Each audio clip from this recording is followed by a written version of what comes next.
शेख साहब सवाल हस्ते सवाल चीड़ी कि माँ रमज़ान गिंदा रमज़ान मरदम तुराबी वाना इबादत करना तो जो हस्ते मुख्तलिफ जो हस्ते अर्ची के इस्लामी इबादत हस्ता वन तो का जो हस्ते मशगूल तो रमज़ान बाद इंसान ज़िंदगी छू भी थी।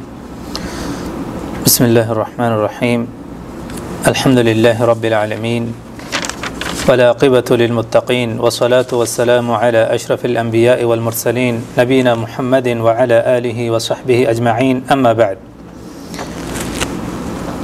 इंसान در رمضان که قرار گرفت این رمضان یک مدرسه که انسان ایدان یاد بگیرد که آشی چطور زندگی کن، مقصد رمضان چیه، بعد از رمضان وقتی زندگی ها همه دوا بگذارید.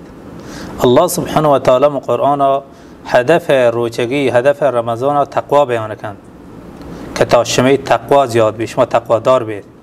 پس ما بعد از رمضان همه دابی که رمضان روچگ بیتگین، نماز قائم داشته کند، قیام اللیل منتظر و از بده گفتار را حفظ کده، بعد از رمضان همه دوا ادامه بدهید، همه دوا زندگی کنین.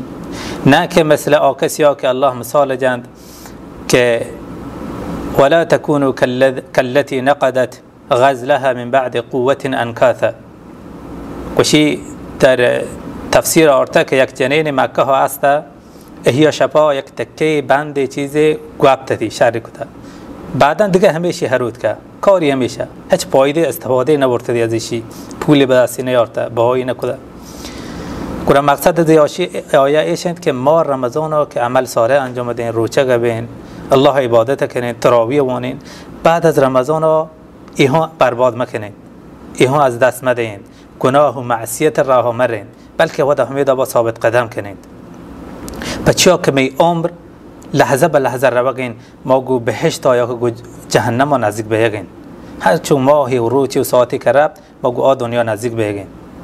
و الله سبحانه و تعالی در قرآن گوشید الله الذي خلقكم من ضعف ثم جعلكم من بعد ضعف قوة ثم جعل من بعد قوة ضعفا و شیبا. پچاره همین نوخا حلال هم شما پچارین که این نوخ اولا سک کسانه، هیچ کسی نگندید، با دوربین با دیگه دستگاهی گندن. انسان همه دا با اولا ضعیفین. این ماه کم کم ما پر بید، نورانی بید، کامل بید. دیگر کامل بیگا دیگه هنچو کم کم ما ضعیف بید و آخر رمضان خلاص بید دیگه ما یکای.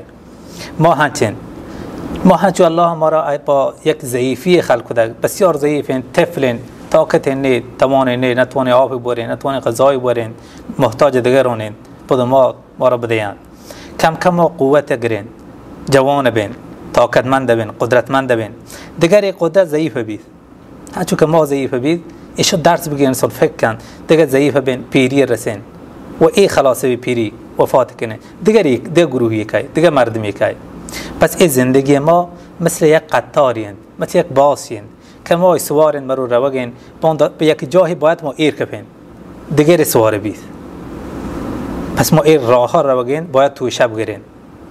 فإن خیر الزاد التقوى. الله گوشید توشه بگیره و بهترین توشه تقوایین. پس ما وقتی زندگی ها با تقوا دیما برین که ما نزونه که دیما وفات کنین. الله رسول گوشید یک حدیثی ها که عبدالله بن عمر روایت کرد کن فی الدنیا کأنک غریب او عابر السبیل. دنیا پشتا هنچو زندگی کن که تا گوشا مسافریه. مشما که آتکین اودی بلوچستان سعودی ها مشا مسافرین، یک مهلت خاصی مشما را تعشیری هستین که زندگی کنین. این خلاص بی بریم وقتی ملکا دنیا پشتا مشا همه دابین، مسافرین آتکین زندگی کنین، باید بریم وقتی ملکا، باید بریم دنیا. پس این دنیا باید استفاده برین. ما یک آتکین درس بونین تا یک آتکین عمره کنه استفاده برین، یک کالای باید جمع کنین برای خودی دنیا. و ابن عمر گوشید وقتی که صبح بی منتظر بیگاه مبا، بلکه منتظر مرگ با که مرگ که تیراندا. وقتی که بیگاه کد منتظر صبح مبا که من پاکا زندگی بوم، بلکه مرگ که تیراندا. و در آخر هم گوشند که الا ان سلعة الله الغالیه، الا ان سلعة الله الجنه. الله چیز گران قیمت چیزن، عادی به دست نیوان. من نماز مکنم عبادت مکنم دست نیوان. الله چیز، الله سلعه بهشتن، بهشت با عبادت با الله بندگی به دست که.